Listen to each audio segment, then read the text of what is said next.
நம்ம உடம்புல வந்து பித்தம், வாதம், கபம், அதில் வந்து பித்தம் வந்து நெருப்பை குறிக்கிறது. அது வந்து நம்ம உடம்புல இருக்கணும், பட் ரொம்ப இன்க்ரீஸ் ஆகும்போது அதுவும் நமக்கு நிறைய பிரச்சனைகளை வந்து உடம்புல க்ரியேட் பண்ணும். ஸோ மருதாணி நம்ம ரெகுலராக கையிலலாம் அப்ளை பண்ணும்போது இந்த பித்தத்தெல்லாம் கரெக்டாக பேலன்ஸ்டாக வச்சுருக்குது.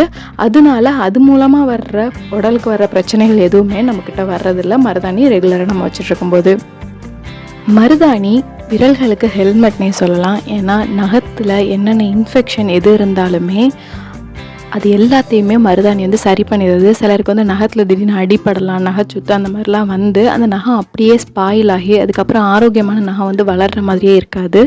பட் மருதாணி நம்ம ரெகுலராக அப்ளை பண்ணிகிட்டு இருக்கும்போது அந்த பழைய நகம் இல்லைன்னா அந்த மாதிரி இன்ஃபெக்ட் ஆன நகம் வந்து விழுந்துட்டு அதுக்கப்புறம் அதுலேருந்து புது நகம் வந்து அழகாக வளர ஆரம்பிச்சிடும்.